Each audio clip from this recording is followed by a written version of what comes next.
쿵, 혼례가 멈췄습니다. 꽃가마 앞을 가로막은 건 누더기 차림의 거지 소년이었지요. 이 신부는 가짜요! 순간 웃음은 비명으로 바뀌고 대감의 얼굴은 새파래졌습니다. 그 외침 하나로 숨겨졌던 비밀이 드러나기 시작했습니다. 청운아 씨 야담에 오신 걸 환영합니다. 구독, 좋아요 한번 눌러주시면 큰 힘이 됩니다. 그럼 오늘도 재밌는 야담 함께 들어볼까요? 때는 바야흐로 봄 기운이 완연한 3월 초순, 버들가지마다 연두빛 새싹이 돋아나고 복사꽃 향기가 바람에 실려 퍼지는 계절이었지요. 김판서댁 대문 앞에는 구경꾼들이 인산인해를 이루었습니다. 한양에서 내로라 하는 세도가 김판서의 외아들 윤보나리와 명문가 이참판 댁의 규수 서연 아가씨가 100년 가약을 맺는 날이었으니 이보다 더 화려한 구경거리가 어디 있겠습니까? 김판서는 52의 나이에도 정정한 체구를 자랑하는 분으로 강직한 성품과 청렴한 처신으로 조정과 백성들 사이에서 존경받는 인물이었습니다. 그런 어른의 외아들 윤보나리는 20살의 젊은 나이에 벌써 문과에 급제한 수재로 준수한 외모에 온화한 성품까지 겸비해 한양의 처녀들이 모두 흠모하는 신랑감이었지요. 신부가 탄 꽃가마는 홍색과 금색 기단으로 화려하게 치장되어 있었고 풍악 소리가 하늘을 찌르고 구경꾼들의 환호성이 터져 나왔지요. 아이고, 저 꽃가마 좀 보게. 우리 일생에 저런 가마나 한번 타보면 소원이 없겠어. 백성들의 입에서 감탄이 쏟아졌습니다. 그런데 이 화려한 행렬을 지켜보는 이가 있었습니다. 18살 청년 길동이었지요. 길동은 누더기를 걸친 거지 행색이었으나 그 눈빛만큼은 빛나고 있었습니다. 그의 몸은 겉보기와 달리 단정했고 어딘가 모를 기품이 서려 있었습니다. 길동의 주먹은 단단히 쥐어져 있었고 온몸은 긴장으로 떨리고 있었지요. 드디어 이 순간이 왔구나. 이제 모든 것을 걸어야 한다. 은혜를 갚아야 한다는 절박함이었지요. 저 꽃가마 안에 앉은 여인은 자신의 생명의 은인인 서연 아가씨가 아니었습니다. 며칠 전 길동은 이참판대 뒷담을 넘어 숨어들어 충격적인 광경을 목격했었지요. 서연 아가씨의 간악한 숙부 이서방이 기생 출신 여인에게 화장을 시키고 아가씨 행세를 시키는 것을 똑똑히 본 것입니다. 이서방은 45살의 나이로 겉으로는 점잖은 양반 행세를 하지만 속으로는 탐욕과 간계로 가득 찬 인물이었습니다. 형인 이참판이 병석의 눕자 가문의 실권을 모두 차지하고 조카 서연 아가씨의 혼수와 지참금까지 탐내는 천인공노할 음모를 꾸민 것이지요. 길동은 이서방이 부하들과 나누는 대화를 엿들었습니다. 서연이 년을 이판서 대지하 밀실에 가둬두었으니 누가 알겠는가. 혼례만 무사히 치르면 김판서 댁의 지참금도 우리 것, 서연이의 혼수도 우리 것이지. 꽃가마가 김판서 댁 대문 앞에 당도했습니다. 신랑 윤보나리가 신부를 맞이하려는 순간이었습니다. 바로 그때 길동이 군중을 헤치고 뛰어나왔습니다. 멈추시오. 이 혼례는 사기요. 저 가마 안에 앉아있는 여인은 진짜 서연 아가씨가 아니란 말이오. 날카로운 외침이 잔치집을 얼어붙게 만들었습니다. 풍악이 멈추고 모든 사람의 시선이 누더기 거지에게 쏠렸지요. 길동은 목숨을 걸고 가마 앞을 가로막았습니다. 하객들 사이에서 웅성거림이 일었습니다. 저게 무슨 짓인가, 미친놈이 아닌가. 하지만 길동은 물러서지 않았습니다. 신부 측 어른으로 참석한 이서방의 얼굴이 순식간에 흙빛으로 변했습니다. 이서방은 급히 앞으로 나서며 고함을 질렀습니다. 이 몹쓸 놈, 당장 저 미친 거지를 끌어내지 않고 무엇들 하느냐. 감히 신성한 혼례를 망치려 드는 역적놈이로다. 하인들이 몽둥이를 치켜들고 달려들었습니다. 하지만 길동은 매를 맞으면서도 필사적으로 외쳤지요. 나리, 속지 마소서. 진짜 서연 아가씨의 왼손 등에는 어린 시절 화상을 입어 생긴 나비 모양의 흉터가 분명히 있사옵니다. 저 여인의 손을 확인해 보소서. 이 말에 김판서의 눈썹이 찌푸려졌습니다. 신랑 윤보나리의 얼굴에도 미묘한 변화가 스쳤지요. 사실 윤보나리는 지난 몇 달간 서연 아가씨와 서신을 주고받으며 혼례를 준비해 왔습니다. 서연 아가씨의 글씨는 단아하고 아름다웠으며 글 속에 담긴 마음씨 또한 맑고 고왔지요. 하지만 오늘 아침 신부댁에서 받은 마지막 서신의 글씨체는 어딘가 어색했고 문장도 평소와 달랐습니다. 윤보나리는 이상하다고 생각했지만 혼례를 앞두고 긴장해서 그러려니 했었지요. 이서방은 당황한 기색을 애써 감추며 냉소를 지었습니다. 허허, 이 거지놈이 무슨 헛소리를 짓거리는가. 좋다. 그럼 직접 확인해 보시게. 이서방이 자신만만하게 가마문을 직접 열어젖혔습니다. 붉은 쪽두리를 쓴 신부가 고개를 숙인 채 앉아 있었지요. 이서방은 신부의 손을 거칠게 잡아채어 사람들 앞에 내보였습니다. 보아라, 여기 나비 모양 흉터가 선명하지 않으냐. 이래도 저 거지놈의 헛소리를 믿겠단 말이냐? 놀랍게도 신부의 하얀 손등 위에는 길동이 말한 대로 붉은 빛에 나비 모양 흉터가 또렷하게 새겨져 있었습니다. 구경꾼들이 웅성거렸습니다. 저것 봐라, 흉터가 있잖아. 거지놈이 헛소리를 한 게로구나. 길동은 자신의 눈을 의심하며 뒷걸음질 쳤습니다. 분명히 며칠 전 몰래 엿보았을 때 저 기생의 손은 깨끗했는데 어찌 된 일입니까? 길동은 알지 못했지요. 이서방이 얼마나 치밀한 인물인지를 말입니다. 이서방은 모든 가능성에 대비해 솜씨 좋은 화공을 시켜 희귀한 약초즙과 안료를 배합해 지워지지 않는 가짜 흉터를 기생의 손등에 그려 넣었던 것입니다. 저놈은 분명 우리 가문을 시기하여 혼례를 망치려 드는 불안당이로다. 당장 관하로 끌고 가 곤장을 쳐라. 길동은 억울함에 가슴이 터질 것 같았으나 지금 잡히면 진짜 서연 아가씨를 구할 방법이 영영 사라지고 마는 것이지요. 길동은 몽둥이를 피하며 필사적으로 담장을 넘었지요. 등 뒤로 저놈을 잡아라 하는 외침이 가득했으나 길동은 어둠이 내리기 시작하는 한양 뒷골목으로 몸을 숨겼습니다. 김판서 댁 마당에는 어색한 정적이 흘렀습니다. 김판서는 수염을 쓸어내리며 생각에 잠겼지요. 윤보나리 역시 석연치 않은 표정으로 가마 속 신부를 바라보았습니다. 신부는 고개를 더욱 깊이 숙인 채 미동도 하지 않았지요. 이서방은 억지로 웃음을 지으며 분위기를 수습하려 했습니다. 허허, 이런 소동이 있었으나 이제 혼례를 계속 진행하시지요. 미친 거지놈의 헛소리에 현혹되어서는 아니 되옵니다. 하지만 김판서는 손을 들어 제지했습니다. 잠깐 기다리시게. 오늘 일은 좀 이상하지 않은가. 혼례는 다시 나를 잡도록 하고 오늘은 여기까지만 하도록 하겠네. 이서방의 얼굴에 잠깐 당황한 빛이 스쳤으나 감히 세도가 김판서의 결정을 거스를 수는 없었지요. 결국 꽃가마는 다시 이참판댁으로 돌아갔고 잔치는 흐지부지 끝이 났습니다. 김판서는 이서방에게 말했습니다. 이 어른 모레 낮에 우리 댁으로 오시게. 신부 아가씨도 함께 모시고 오시오. 이번 일에 대해 확실히 해명을 듣고 싶소. 하지만 이것은 시작에 불과했지요. 진짜 폭풍은 이제부터였습니다. 해가 뉘엿뉘엿 서산으로 넘어가고 있었습니다. 길동은 한양 북촌에 버려진 헛간에 몸을 숨긴 채 거친 숨을 몰아쉬었지요. 온몸은 흙먼지 투성이었습니다. 하지만 길동의 눈에서는 분노의 눈물이 멈추지 않았습니다. 이서방 그놈이 이렇게까지 치밀할 줄이야. 가짜 흉터를 미리 준비하다니.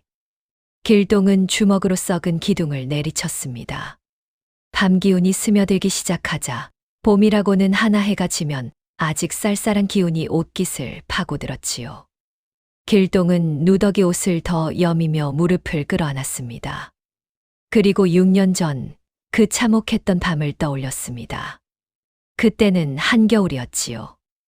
음력 11월 보름, 눈이 펑펑 쏟아지던 밤이었습니다. 길동의 아버지 이판서는 조정에서 강직하기로 소문난 분이셨습니다.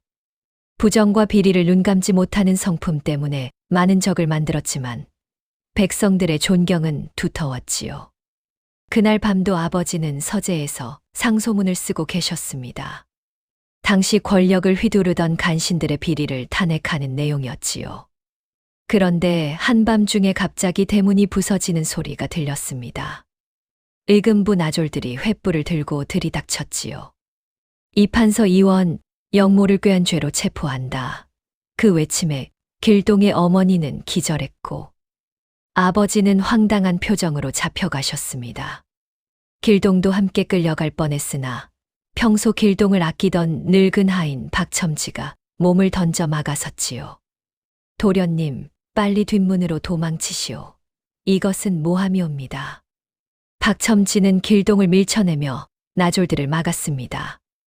12살이었던 길동은 겁에 질려 뒷문으로 달아났지요. 뒤에서는 칼부림 소리와 비명이 들렸습니다. 길동은 눈보라를 헤치며 정신없이 달렸습니다. 발이 얼어붙고 온몸이 떨렸지만 멈출 수 없었지요. 새벽녘이 되어서야 길동은 이참판댁 뒷담 근처에 쓰러졌습니다. 이참판은 아버지의 절친한 벗이었지요. 두 집안은 대대로 가까이 지내왔고 길동과 서연도 어릴 적부터 서로 알고 지내던 사이였습니다. 명절이나 경사가 있을 때면 두 집안이 모여 자리를 함께 했고 길동과 서연은 마당에서 뛰어놀곤 했지요. 길동은 마지막 희망을 걸고 담을 넘으려 했으나 기력이 다해 그만 정신을 잃고 말았습니다. 얼마나 시간이 흘렀을까요? 누군가 길동의 볼을 톡톡 두드리는 느낌에 눈을 떴습니다. 길동 오빠, 길동 오빠, 정신 차려요. 여기서 자다가 얼어 죽어요. 애타는 목소리였습니다. 눈을 뜨니 11살 서연 아가씨가 눈물을 글썽이며 자신을 내려다보고 있었지요. 달빛 아래 아이의 얼굴은 복숭아꽃처럼 곱고 맑았으나 그 얼굴에는 걱정과 두려움이 가득했습니다. 바로 이참판의 무남동녀 서연 아가씨였습니다. 서연 아가씨. 길동이 떨리는 목소리로 중얼거렸습니다. 서연은 길동의 손을 꼭 잡으며 울먹였습니다. 오빠 댁에 무슨 일이 일어났다는 소문을 들었어요. 설마 했는데 오빠가 정말로 우리 집에 올 줄은. 서연은 비록 어린 나이였지만 영특한 아이였습니다. 길동 오빠 집안에 영모라는 무서운 누명이 씌워졌고 지금 길동 오빠가 쫓기는 몸이라는 것을 단번에 알아차렸지요. 서연은 주위를 재빨리 살피더니 길동의 손을 잡아 끌었습니다. 빨리 따라와요. 우리 집 광에 숨겨줄게요. 절대로 들키면 안 돼요. 서연은 길동을 이끌고 뒤뜰구석진 곳에 있는 곳간으로 데려갔습니다. 그곳은 오래된 물건들을 쌓아두는 창고였는데 사람들이 거의 들르지 않는 곳이었지요. 서연은 낡은 가마니와 자루들 사이에 공간을 만들어 길동을 숨겨주었습니다. 여기서 숨어 계세요. 밤마다 제가 밥을 가져올게요. 그날부터 서연은 매일 밤 주먹밥을 만들어 길동에게 날랐습니다. 추운 겨울이라 김치와 장아찌 몇 조각이 전부였지만 길동에게는 생명의 양식이었지요. 서연은 또한 바깥 소식도 전해주었습니다. 길동의 아버지 이판서가 영모죄로 차명을 당했다는 소식, 가문의 재산이 모두 몰수되었다는 소식, 집안 사람들이 모두 죽거나 유배를 갔다는 소식들이었습니다. 길동은 그 소식을 들으며 눈물도 나오지 않았습니다. 너무나 큰 충격에 정신이 멍해졌지요. 열흘쯤 지났을 때 서연이 평소와 다른 표정으로 찾아왔습니다. 오빠, 큰일 났어요. 아버지께서 병환이 드셨어요. 그리고 숙부님이 우리 집에 들어와 살게 되었대요. 서연의 아버지 이참판은 버신 이판서를 지켜주지 못한 죄책감과 충격으로 풍병을 얻어 쓰러지고 만 것입니다. 이 틈을 타 동생인 이서방이 형님 댁에 들어와 가권을 장악하기 시작했지요. 이서방은 겉으로는 형님을 간병한다고 했지만 속으로는 가문의 재산을 탐내고 있었습니다. 며칠 후 더욱 위험한 상황이 벌어졌습니다. 이서방이 하인들을 시켜 오래된 물건들을 정리하라는 명을 내린 것이지요. 길동이 숨어 있던 곳간도 정리 대상이었습니다. 서연은 급히 길동을 찾아와 말했습니다. 오빠, 이제 여기 있으면 위험해요. 오늘 밤에 담을 넘어 도망가세요. 길동은 고개를 끄덕였습니다. 이제 떠나야 할 때였지요. 길동은 품속에서 작은 놀이개를 꺼냈습니다. 2개의 희자가 새겨진 옥으로 만든 놀이개였지요. 이것은 길동 집안의 가보로 어머니께서 돌아가시기 전에 길동에게 쥐어주신 유일한 유품이었습니다. 서연 아가씨, 이것을 받아주시오. 언젠가 내가 다시 찾아올 것이니 그때까지 이것을 간직해 주시오. 이것이 나와 아가씨를 이어주는 증표가 될 것이오. 서연은 놀이개를 받아 품속 깊이 감추었습니다. 어린 소녀의 눈에는 눈물이 그렁그렁 맺혔지요. 오빠, 꼭 살아서 돌아와요. 약속해요. 약속하겠소. 반드시 돌아와 아가씨의 은혜를 갚겠소. 그날 밤 길동은 담을 넘어 한양의 어둠 속으로 사라졌습니다. 그때 길동은 알지 못했지요. 그 작은 서연 아가씨가 몇 년 후 자신의 생명을 구하기 위해 또다시 위험을 무릅쓰게 될 것이라는 것을 말입니다. 헛간 밖에서 개 짖는 소리가 들렸습니다. 길동은 회상에서 깨어나 현실로 돌아왔지요. 6년이 흘렀습니다. 그 어린 소녀는 이제 18배 청년이 되었고 귀여운 계집아이는 아름다운 아가씨로 성장했습니다. 하지만 악인들은 여전히 권력을 휘두르고 있었지요. 서연 아가씨, 이번에는 제가 아가씨를 구할 차례입니다. 그리고 이서방, 너는 반드시 대가를 치르게 될 것이다. 길동은 주먹을 불끈 쥐었습니다. 밤은 깊어가고 있었지만 길동의 복수는 이제 시작이었습니다. 길동은 헛간 귀퉁이에 웅크리고 앉아 지난 세월을 되짚었습니다. 6년 전 이참판댁 담을 넘어 도망친 그날 밤 이후 길동의 삶은 지옥과 다름없었지요. 영모주인의 자식이라는 낙인이 찍힌 길동은 어디에도 몸을 숨길 곳이 없었습니다. 관아에서는 현상금을 걸고 길동을 찾았고 이판서 가문과 원수진 자들은 뿌리를 뽑으려 혈안이 되어 있었습니다. 처음 인연은 산속에 숨어 지냈습니다. 다행히 길동은 12살이었기에 어느 정도 스스로를 돌볼 수 있었지요. 아버지께서 평소 무예와 학문을 가르치셨기에 글도 읽을 줄 알았고 몸도 제법 단련되어 있었습니다. 산에서는 나무 뿌리를 캐먹고 산나물로 연명하며 겨우 목숨을 이어갔지요. 겨울이 오면 추위에 얼어 죽을 뻔한 적이 한두 번이 아니었습니다. 하지만 길동은 죽을 수 없었습니다. 아버지의 억울한 누명을 벗겨야 했고 서연 아가씨에게 받은 은혜를 갚아야 했으니까요. 14살이 되던 해부터는 한양거리로 나왔습니다. 거지 행색으로 신분을 숨기고 한양 뒷골목에서 살아가기 시작했지요.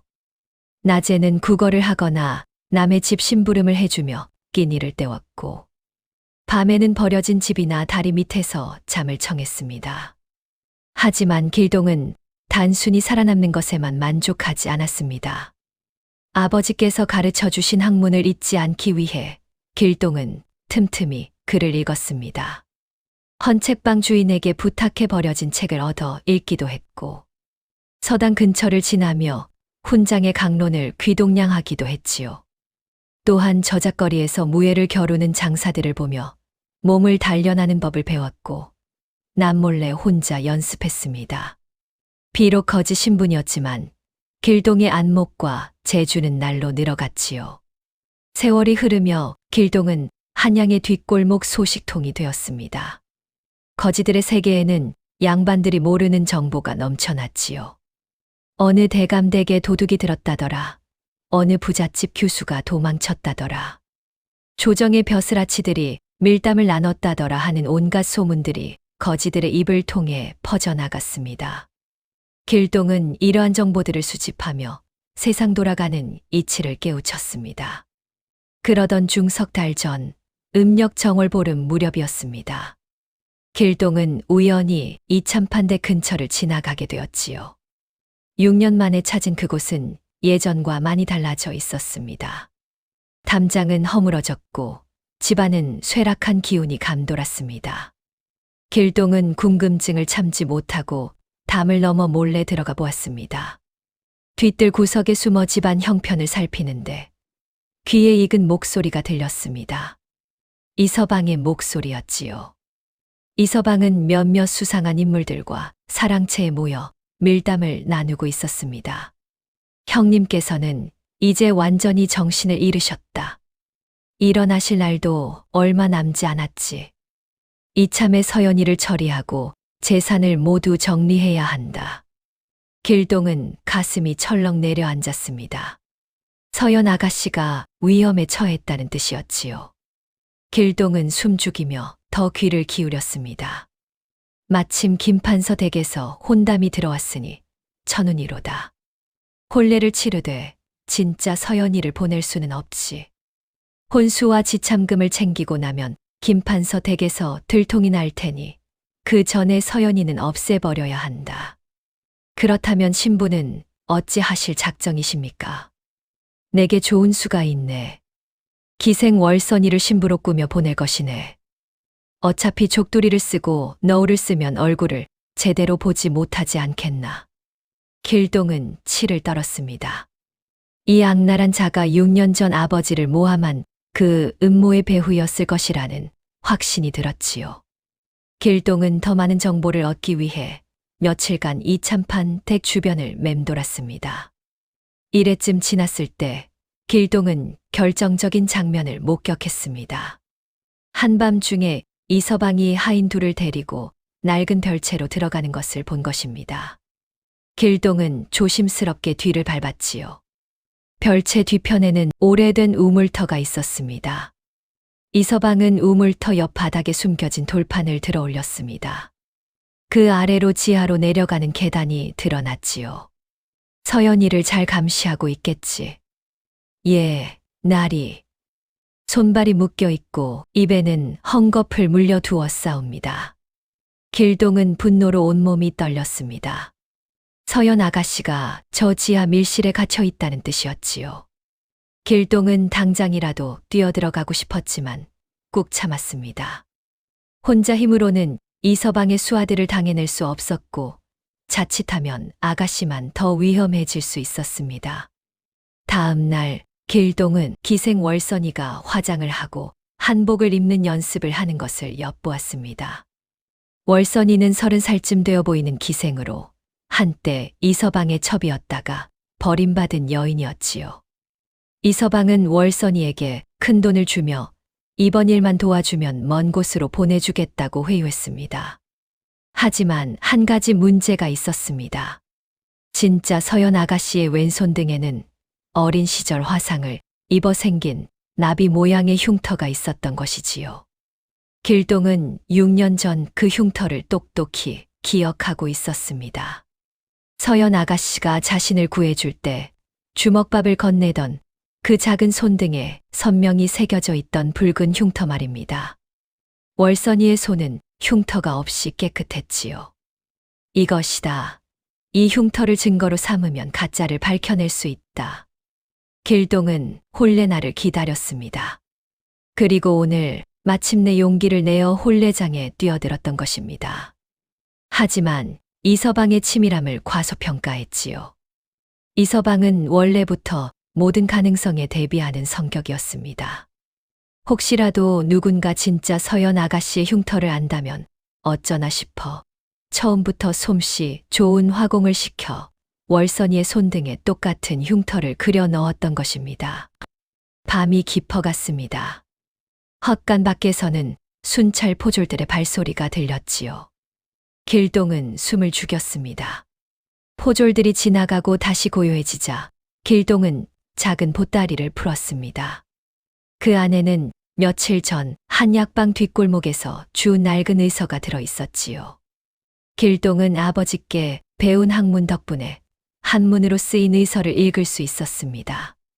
그 의서를 읽으며 한 가지 사실을 알아냈지요. 약초즙으로 만든 가짜 흉터는 백반물에 녹아내린다는 것이었습니다. 백반은 염색이나 약재로 쓰이는 광물로 어렵지 않게 구할 수 있었지요. 길동은 내일 아침 일찍 약재 시장에 가서 백반을 구해야겠다고 다짐했습니다. 하지만 그것만으로는 부족했습니다. 진짜 서연 아가씨를 구해내지 못한다면 모든 것이 소용없지요. 그리고 혼자 힘으로는 불가능했습니다. 길동에게는 조력자가 필요했습니다. 문득 길동의 머릿속에 한 사람이 떠올랐습니다. 오늘 혼례장에서 본 신랑 윤보나리였지요. 윤보나리의 눈빛에는 의심과 혼란이 서려 있었습니다. 아마도 저 양반도 뭔가 이상하다고 느꼈을 것입니다. 그렇다.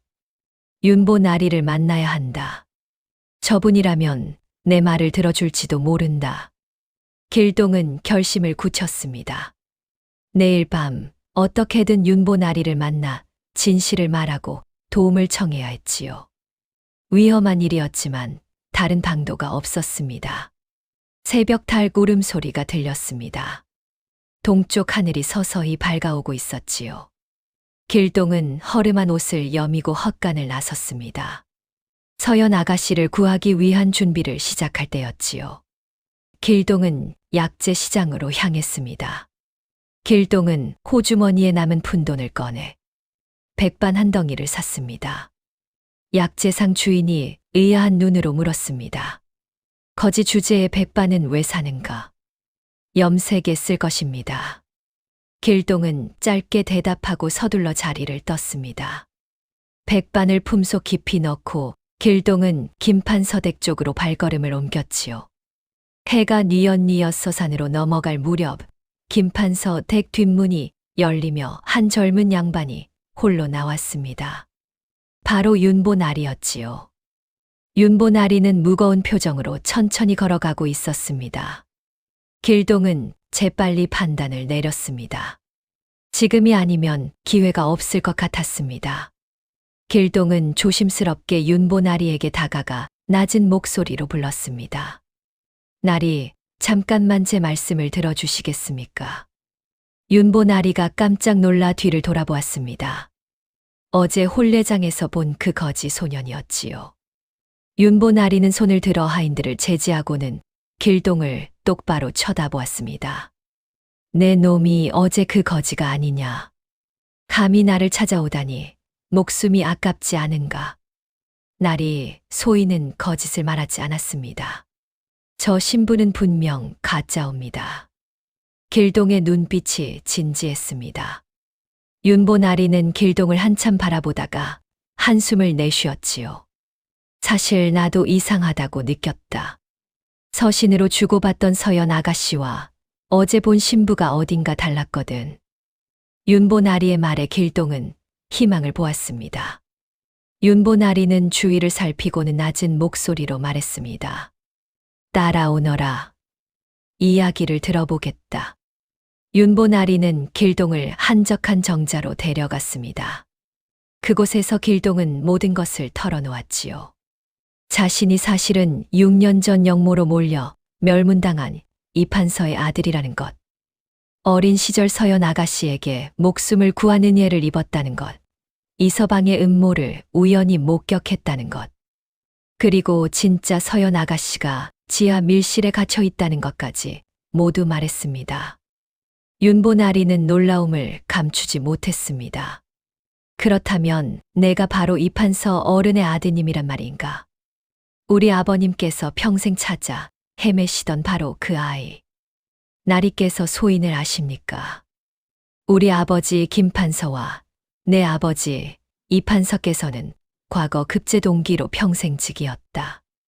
아버님께서는 내 아버지의 억울함을 풀어드리지 못한 것을 평생의 한으로 여기셨지. 그리고 내가 살아있을 것이라 믿고 찾으셨으나 끝내 찾지 못하셨다. 길동은 가슴이 뭉클해졌습니다. 아버지의 벗이 자신을 찾고 있었다니 6년간 외로운 싸움을 해온 자신에게 든든한 편이 있었던 것이지요. 날이 그렇다면 서연 아가씨를 구하는 일을 도와주시겠습니까? 당연하지. 나 역시 진짜 서연 아가씨가 궁금하다. 서신으로 주고받던 그 맑고 아름다운 마음씨의 주인을 만나고 싶구나. 두 사람은 손을 맞잡았습니다. 윤보나리는 20살의 젊은 나이였으나 정의감이 투철하고 용기가 있는 청년이었지요. 길동은 비로소 든든한 조력자를 얻게 되었습니다. 우선 가짜 흉터를 밝혀내는 일부터 시작하겠습니다. 소인이 백반을 준비했사옵니다. 길동이 품에서 백반을 꺼내 보였습니다. 윤보나리가 고개를 끄덕였지요. 좋다. 내일 낮에 아버님께서 이서방을 우리 댁으로 부르셨다. 신부도 함께 오게 할 것이니 그 자리에서 가짜를 밝혀내자. 그렇다면 진짜 서연 아가씨는 어찌 구하겠습니까? 가짜 신부의 입을 10개 해 밀실의 위치를 알아낸 뒤 그때 즉시 이참판댁으로 가서 아가씨를 구출하면 되네. 두 사람은 밤새 계획을 다듬었습니다. 모레낮 김판서 댁에서 백반물로 가짜 흉터를 밝혀내고 가짜 신부에게서 밀실 위치를 알아낸 후 즉시 서연 아가씨를 구출하기로 했지요. 계획을 마무리한 윤보나리가 길동에게 말했습니다. 길동, 이제 아버님께 내 이야기를 말씀드려야겠다. 이판서 어른의 아드님이 살아계시다는 사실을 아버님께서 아셔야 하네. 그러하옵니까? 길동은 긴장했습니다. 6년 만에 아버지의 벗을 뵙게 되는 것이었지요. 윤보나리는 길동을 이끌고 김판서의 서재로 향했습니다. 아버님, 중요한 말씀을 드릴 것이 있습니다. 김판서는 책을 덮고 아들을 바라보았습니다. 윤보나리가 길동을 앞으로 나서게 하며 말했습니다. 아버님, 이 소년이 바로 이판서 어른의 아들 길동입니다. 김판서의 손에서 붓이 떨어졌습니다. 그의 눈이 크게 떠지며 길동을 똑바로 바라보았지요. 뭐라 했느냐? 이판서 어른의 길동이라고? 그러하옵니다, 아버님. 6년 전 영모 사건 때 간신히 목숨만 건져 도망쳤다가 지금까지 거지로 살아왔다고 합니다. 김판서는 벌떡 일어나 길동에게 다가왔습니다. 촛불을 가까이 가져와 길동의 얼굴을 자세히 살폈지요. 네, 아버지. 이판서 어른과 눈매가 똑같구나. 그리고 이 이마의 생김새도. 김판서의 눈에 눈물이 고였습니다. 길동아, 정말 내가 살아있었구나. 6년을 찾아 헤맸는데 이렇게 만나게 되다니. 김판서는 길동의 손을 꼭 잡았습니다. 그 따뜻한 손길에 길동도 눈시울이 붉어졌지요. 김판서 어른, 소인은 아무 말 마라. 내가 얼마나 고생했을지 이 늙은이가 다 안다. 내 아버지는 나의 평생직이었고 너는 내 벗의 아들이니 내 자식과 다름없느니라. 김판서는 길동을 꼭 껴안았습니다. 윤보나리도 옆에서 미소 지으며 지켜보았지요. 아버님, 길동이가 이번에 서연 아가씨를 구하는 일에 결정적인 역할을 하고 있습니다. 그렇겠지. 내 아버지도 의로운 분이셨으니 아들도 그 뜻을 이어받았구나. 김판서는 길동의 어깨를 두드렸습니다. 길동아, 걱정하지 마라. 모레 일이 끝나면 내가 반드시 내 아버지의 누명을 벗기고 너의 신분도 복권시켜 주마. 감사하옵니다, 어른. 길동은 깊이 절을 올렸습니다. 비로소 든든한 어른을 만난 것입니다. 6년간의 외로운 싸움이 끝나가고 있었습니다. 길동은 김판서 댁 행랑채에서 하룻밤을 보냈습니다. 비록 누추한 방이었지만 곁에는 든든한 동지가 있었고 내일이면 서연 아가씨를 구할 수 있다는 마음에 6년 만에 처음으로 마음 편히 잠을 청할 수 있었지요. 그 시각 지하 밀실에 갇혀 있던 서연 아가씨는 어둠 속에서 눈물을 흘리고 있었습니다. 손발이 묶여 있고 입에는 헝겊이 물려 있었지만 서연의 정신만큼은 또렷했지요. 며칠 전 숙부 이서방이 서연을 이 밀실에 가둘 때 끔찍한 일이 벌어졌습니다. 이서방은 서연의 왼손 등에 있는 나비 모양 흉터를 독한 약물로 문질러 훼손했던 것이지요. 내 손등의 흉터 때문에 들통날 수 있으니 없애버려야겠구나. 서연은 고통의 비명을 질렀지만 헝겊 때문에 소리조차 제대로 낼 수 없었습니다. 약물이 살을 태우는 고통은 말로 형언할 수 없었지요. 흉터 자리는 짓무르고 피가 흘렀습니다. 이서방은 거기에 붕대를 감아 가려버렸습니다. 하지만 서연은 포기하지 않았습니다. 어둠 속에서도 서연은 믿었습니다. 언젠가 누군가 자신을 구하러 올 것이라고 말입니다. 서연의 눈에서 눈물이 흘러내렸습니다. 하지만 그것은 절망의 눈물이 아니었지요. 희망의 눈물이었습니다. 이틀 후 낮 김판서 댁 대청마루에는 김판서와 이서방 그리고 가짜 신부가 마주 앉았습니다. 김판서가 혼례 소동에 대한 해명을 요구한 자리였지요. 윤보나리도 옆에 앉아 있었고 하인 복장을 한 길동이 대청마루 한쪽에 서 있었습니다. 김판서는 이미 전날 밤 아들 윤보에게서 길동의 정체를 전해 들었습니다. 이판서 어른의 아들이 살아있다는 사실에 감격했고 오늘 이 자리에서 모든 진실을 밝혀내기로 마음먹었지요. 이 어른, 어제 혼례장에서 벌어진 일에 대해 분명한 해명을 듣고 싶수. 이서방은 억지로 웃음을 지으며 대답했습니다. 김판서 어른, 그것은 미친 거지놈이 일으킨 소동일 뿐입니다. 이미 신부의 흉터를 확인하지 않으셨습니까? 그래서 오늘 다시 확인하고자 하오. 신부 아가씨, 이리 나오시게. 가짜 신부 월선이가 떨리는 걸음으로 앞으로 나왔습니다. 김판서가 윤보를 바라보며 고개를 끄덕이자 윤보나리가 앞으로 나섰지요. 아버님, 혼례를 치르기 전에 확인하고 싶은 것이 있습니다. 신부가 진짜 서연 아가씨가 맞는지 다시 한번 확인하고 싶사옵니다. 이서방의 얼굴이 굳어졌습니다. 나리, 어제 이미 흉터를 확인하지 않으셨습니까? 이게 무슨 결례입니까? 어제는 흉터가 있는 것만 확인했을 뿐입니다. 하지만 그 흉터가 진짜인지는 확인하지 못했지요. 윤보나리의 말에 대청마루가 술렁였습니다. 윤보나리는 손뼉을 쳤고 길동이 대야를 들고 나타났습니다. 대야에는 물이 담겨 있었지요. 이 물은 백반물이옵니다. 약초즙으로 그린 가짜 흉터는 백반물에 녹아내린다고 하더이다. 이서방이 벌떡 일어섰습니다. 이게 무슨 횡포냐? 감히 신부의 몸에 함부로 물을 붓겠다는 말이냐? 진짜 흉터라면 아무 문제 없지 않겠습니까? 윤보나리는 단호했습니다. 김판서도 아들의 뜻을 알아차리고 고개를 끄덕였지요. 그리 해보거라.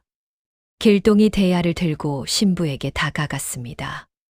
신부는 온몸을 떨며 뒤로 물러섰지요. 이서방이 막아서려 했으나 윤보나리가 제지했습니다. 만약 가짜 신부라면 이는 혼례를 사칭한 대역죄에 해당하오. 이서방 어른께서도 그 죄를 면치 못할 것이오. 길동은 떨리는 신부의 손을 잡았습니다.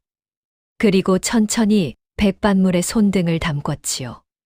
그 순간 기적 같은 일이 벌어졌습니다. 나비 모양의 붉은 흉터가 검은 물로 변하며 흘러내리기 시작한 것입니다. 아니. 신부가 비명을 질렀습니다. 흉터는 점점 흐려지더니 완전히 사라졌지요. 남은 것은 깨끗한 하얀 손등뿐이었습니다. 대청마루가 충격으로 얼어붙었습니다. 김 판서는 크게 노하였습니다. 이게 대체 어찌 된 일이냐? 가짜 신부를 보냈단 말이냐? 이서방은 얼굴이 새하얗게 질려서 뒷걸음질 쳤습니다. 하지만 이미 늦었지요. 윤보 나리가 손짓하자 호위무사들이 이서방을 애워쌌습니다. 가짜 신부는 주저앉았습니다. 기생월선이었지요. 김판서가 호통쳤습니다. 내가 누구냐? 어찌하여 다른 사람 행세를 했느냐? 월선이는 떨리는 목소리로 모든 것을 자백했습니다. 용서하십시오. 소녀는 기생월선이옵니다. 이서방 나리의 협박에 못 이겨 이 일을 저질렀사옵니다. 진짜 서연 아가씨는 어디 있느냐? 이 이참판댁 별채 뒤편 우물터 밑에 지하 밀실이 있사옵니다. 그곳에 아가씨께서 갇혀 계십니다. 김판서는 즉시 결단을 내렸습니다. 당장 이참판댁으로 가자. 윤보야, 호위무사들을 이끌고 가거라. 예, 아버님. 일행은 서둘러 이참판댁으로 향했습니다. 이서방은 결박당한 채 끌려갔지요. 월선이도 함께 따라가 정확한 위치를 안내했습니다. 이참판댁에 도착한 김판서는 호위무사들을 시켜 집안을 장악했습니다. 월선이가 떨리는 손으로 별채 뒤편을 가리켰지요. 저기 우물터 옆에 돌판이 있습니다. 윤보 나리와 길동이 앞장서서 별채 뒤편으로 향했습니다. 낡은 우물터가 있었고 그 옆에 커다란 돌판이 보였지요. 길동이 돌판 가장자리를 살폈습니다. 쇠로 만든 고리를 잡고 돌판을 들려 올리자 어둠 속으로 이어지는 계단이 드러났습니다. 윤보 나리와 호위무사들이 횃불을 들고 계단을 내려갔습니다. 길동도 급히 뒤를 따랐지요. 지하 밀실은 음습하고 어두웠습니다. 구석에서 신음소리가 들렸지요. 횃불을 비추자 손발이 묶이고 헝겊이 물린 채 쓰러져 있는 여인이 보였습니다. 바로 진짜 서연 아가씨였습니다. 서연 아가씨. 길동이 급히 달려가 밧줄을 풀었습니다. 서연의 얼굴은 창백했고 며칠간 제대로 먹지 못해 기력이 다한 상태였지요. 하지만 길동의 얼굴을 보자 서연의 눈에 생기가 돌았습니다. 길동. 오빠. 서연이 힘없이 중얼거렸습니다. 길동은 서연을 조심스럽게 안아 밖으로 나왔지요. 봄 저녁의 선선한 바람이 두 사람을 감쌌습니다. 서연은 눈부신 햇빛에 눈을 가늘게 떴습니다. 이제 안전합니다, 아가씨. 길동의 목소리에 서연은 고개를 끄덕였습니다. 6년 만에 다시 만난 두 사람, 길동의 눈에서는 눈물이 흘러내렸습니다. 윤보 나리가 다가와 서연에게 정중히 인사했습니다. 서연 아가씨, 무사하셔서 다행입니다. 저는 김판서의 아들 윤보입니다. 서연은 힘없이 고개를 숙여 답례했지요. 김판서가 명했습니다. 서연 아가씨를 우리 댁으로 모셔라. 의원을 불러 치료를 받게 하라. 서연 아가씨는 김판서 댁 안채로 옮겨져 치료를 받았습니다. 의원이 급히 불려왔고 따뜻한 미음과 약재가 준비되었지요. 며칠간 제대로 먹지 못하고 지하 밀실에 갇혀 있던 탓에 서연의 몸은 쇠약해져 있었습니다. 하지만 다행히 생명에는 지장이 없었지요. 의원이 서연의 맥을 짚으며 말했습니다. 기력이 많이 떨어져 있으나 며칠 푹 쉬고 보양식을 드시면 회복하실 것입니다. 다만 왼손 등의 상처가 심상치 않습니다. 서연의 왼손 등에 감긴 붕대를 풀자 흉터 자리가 짓무르고 문드러진 모습이 드러났습니다. 독한 약물로 흉터를 없애려 했던 흔적이었지요. 의원은 상처에 약을 바르고 새 붕대로 감아주었습니다. 아프셨겠습니다, 아가씨. 길동이 안타까운 목소리로 말했습니다. 서연은 고개를 저었지요. 괜찮아요, 길동 오빠. 오빠가 구해주셔서 이만큼이라도 무사한 겁니다. 한편 대청마루에서는 김판서가 이서방을 꿇어앉히고 호통을 쳤습니다. 이 역적 같은 놈, 조카를 해치고 가짜 신부를 보내다니. 이게 사람이 할 짓이냐. 이서방은 땅바닥에 이마를 찌우며 애걸했습니다. 용서하십시오. 제가 막아들어 그만. 입 닫히거라. 내 죄는 곧 일금부에서 밝혀질 것이다. 김판서는 즉시 관아에 통보했고 포졸들이 달려왔습니다. 이서방과 기생월선이 그리고 밀실을 지키던 하인들이 모두 결박당했지요. 이서방은 끌려가면서도 길동을 향해 도끼 어린 눈빛을 보냈습니다. 내가 이판서의 자식이었구나. 이서방의 중얼거림을 뒤로하고 포졸들은 그를 끌고 갔습니다. 김판서가 말했습니다. 이자는 일금부에 넘겨 철저히 국문하도록 하겠다. 숨겨진 죄가 더 있을 것이다. 이튿날 서연은 기력을 조금 회복했습니다. 서연은 하녀를 시켜 길동을 불렀지요. 길동이 안채로 들어서자 서연은 자리에서 일어나 정중히 인사를 올렸습니다. 길동 오빠, 이리 앉으세요. 아가씨, 아직 몸이 불편하신데 무리하지 마십시오. 길동이 걱정스러운 표정으로 말했습니다. 서연은 미소 지으며 고개를 저었지요. 괜찮아요. 오빠께 꼭 드릴 것이 있어서 불렀어요. 서연은 떨리는 손으로 속치마 안쪽을 더듬었습니다. 그리고 조심스럽게 무언가를 꺼냈지요. 작은 천 보자기에 쌓인 물건이었습니다. 서연이 보자기를 풀자 영롱한 빛을 내는 옥놀이개가 나타났습니다. 오빠, 이것 기억하시죠? 2개의 희자가 새겨진 놀이개였습니다. 6년 전 길동이 서연에게 맡긴 그 놀이개였지요. 아가씨, 6년 동안 이것을 지켜주셨군요. 길동이 놀이개를 받아들며 눈시울이 붉어졌습니다. 서연은 눈물을 글썽이며 말했습니다. 6년 전 오빠가 떠나시던 날 이것을 제게 맡기셨잖아요. 언젠가 다시 찾으러 오신다고. 이것이 우리를 이어주는 증표라고 하셨죠. 저는 숙부의 온갖 핍박 속에서도 심지어 지하 밀실에 갇혔을 때조차 이 놀이개를 속옷에 꿰매어 지켜냈어요. 바로 그때 김판서와 윤보나리가 안채로 들어왔습니다. 서연의 안부를 묻기 위함이었지요. 길동이 손에 든 놀이개를 보자 김판서가 깜짝 놀라며 소리쳤습니다. 이것은... 김판서는 놀이개를 가까이서 살펴보았습니다. 2개의 희자가 새겨진 옥 뒷면에는 작은 문양이 새겨져 있었지요. 이씨 집안의 보물임을 뜻하는 표식이었습니다. 이것은 이판서 댁의 가부가 아니냐. 내가 20년 전 내 아버지와 함께 과거에 급제했을 때 내 아버지께서 기쁨의 표시로 이 놀이개를 보여주시며 자랑하셨지. 대대로 내려오는 집안의 보물이라고 하셨다. 김판서의 목소리가 떨렸습니다. 이 놀이개가 내 손에 있다니 이제 아무도 내가 이판서 어른의 자식임을 의심할 수 없겠구나. 놀이개는 단순한 장신구가 아니었습니다. 길동의 신분을 증명하는 결정적인 증거였지요. 김판서는 길동의 어깨를 꼭 잡았습니다. 길동아, 이 놀이개와 서연 아가씨의 증언이 있으니 의금부에서도 내 신분을 인정할 것이다. 그리고 이서방의 죄를 밝히는데도 도움이 될 것이다. 윤보나리도 옆에서 말했습니다.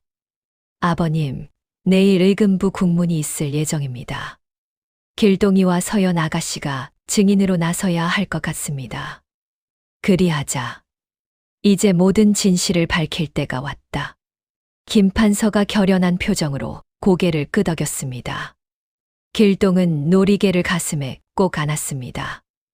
6년을 지켜온 서연 아가씨의 마음이 고스란히 느껴졌지요.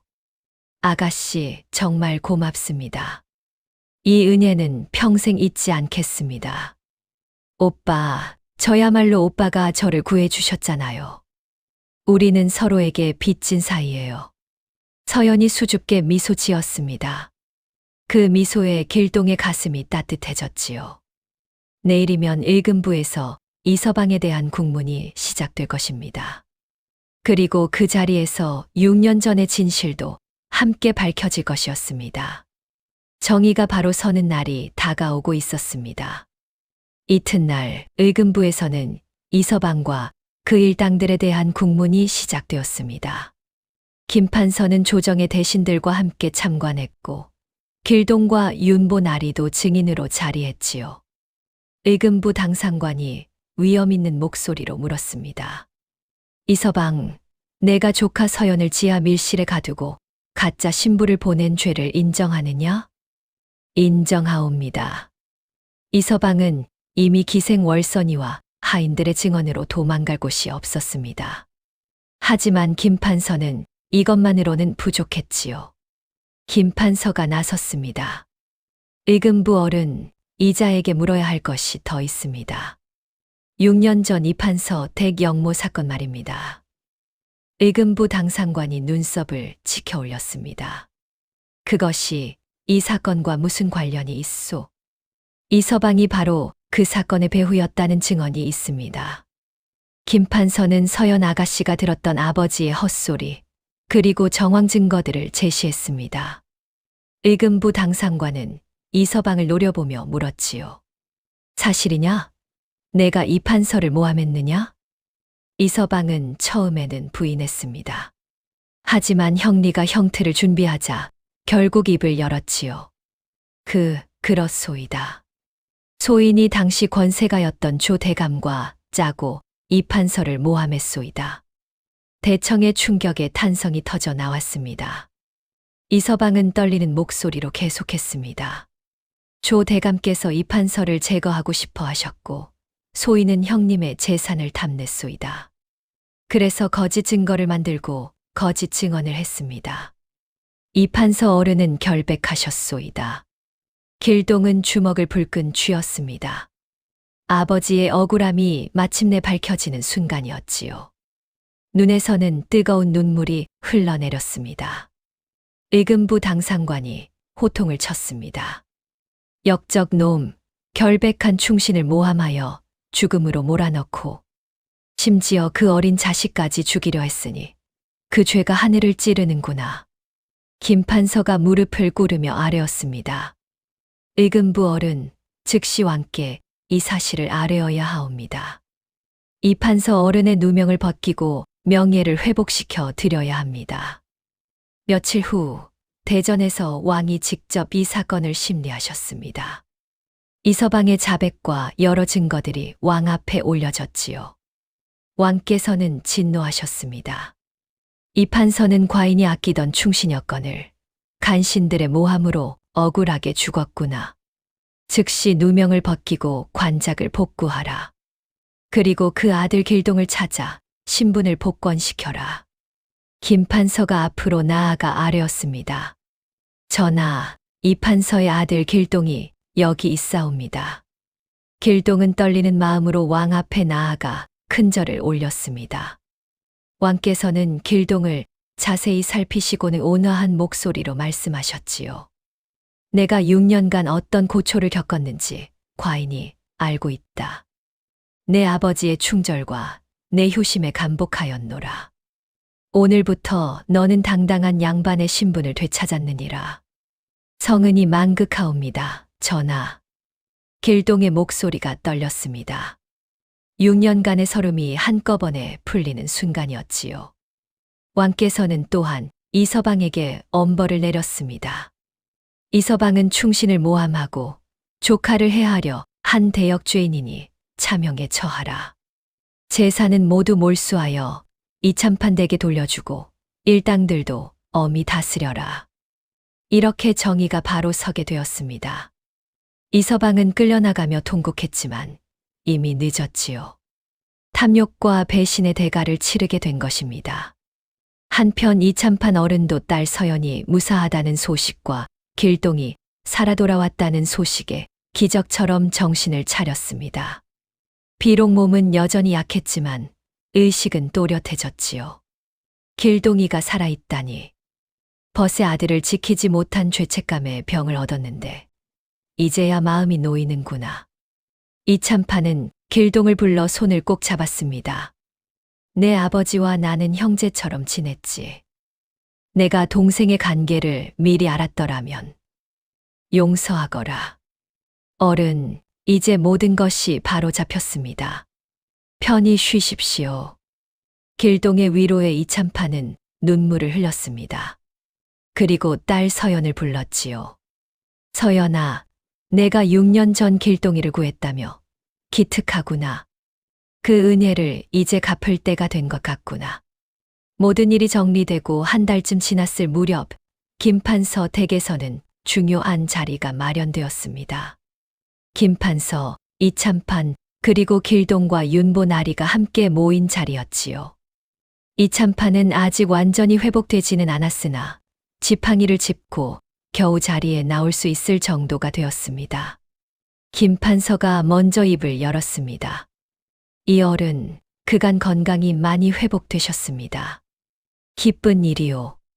김 어른 덕분입니다. 딸아이를 구해주시고 악인을 처단해 주셨으니 어찌 감사를 다 표현하겠습니까? 두 어른이 서로 정중히 인사를 나눴습니다. 그때 윤보 나리가 앞으로 나섰지요. 두 어른께 말씀드릴 것이 있습니다. 윤보 나리는 깊이 고개를 숙이며 말했습니다. 소자는 서연 아가씨와의 혼담을 취소하고자 합니다. 이참판이 놀라 물었습니다. 무슨 말씀이시오? 이미 혼례를 치르기로 했는데. 아니옵니다. 소자와 서연 아가씨는 진정한 혼례를 치른 적이 없습니다.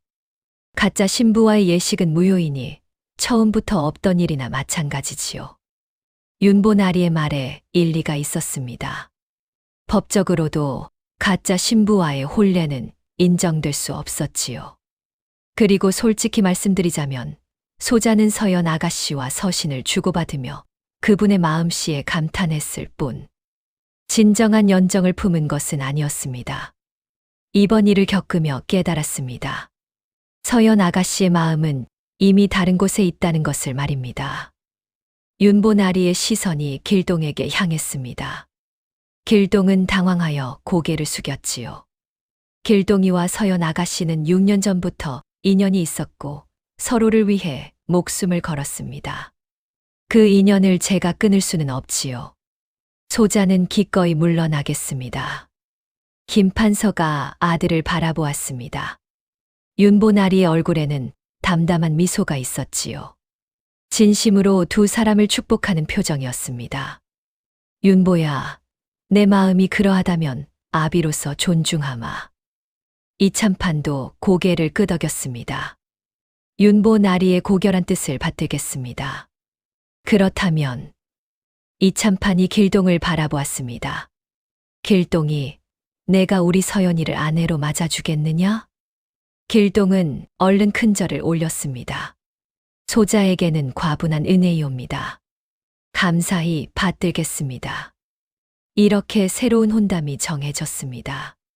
길동은 왕의 복권으로 양반의 신분을 되찾았지요. 또한 몰수되었던 이판서 댁의 재산 일부가 길동에게 돌려졌습니다.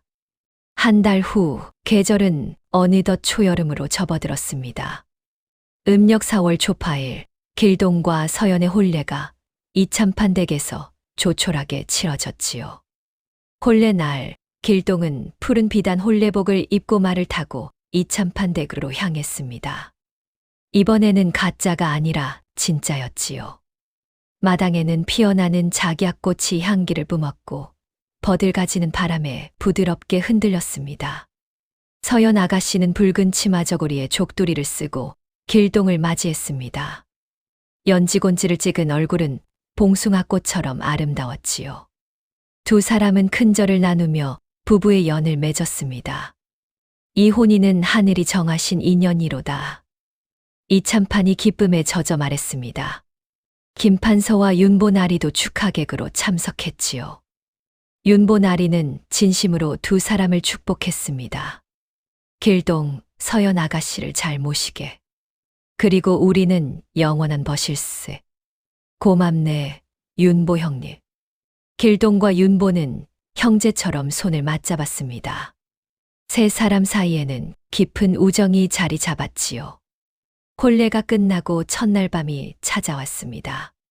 촛불이 은은하게 방안을 밝히는 가운데 길동과 서연은 마주 앉았습니다. 6년 만에 재회, 그리고 부부가 된 첫날 밤이었지요. 서연 아가씨, 아니 이제는 부인이라 불러야겠군요. 길동 서방님. 서연의 목소리가 수줍게 떨렸습니다. 길동은 서연의 손을 조심스럽게 잡았지요. 왼손 등에는 이서방이 훼손했던 흉터 자리에 붉은 흔적이 아직 남아 있었습니다. 이 흉터 때문에 고생이 많으셨습니다. 아니에요. 이 흉터가 있었기에 서방님께서 저를 기억해 주셨잖아요. 서연이 미소 지었습니다. 길동은 그 흉터 자리에 부드럽게 입을 맞추었지요. 새벽 이슬을 머금은 꽃잎 같은 따스함이었습니다. 6년 전 주먹밥을 주시던 그 작은 손이 이렇게 컸군요. 6년 전 떨며 도망가던 그 소년이 이렇게 의젓한 어른이 되었네요.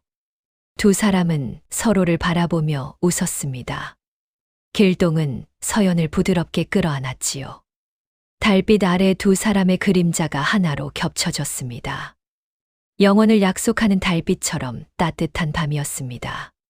세월이 흘러 길동은 아버지의 뜻을 이어받아 과거에 급제하여 청렴한 관리가 되었습니다.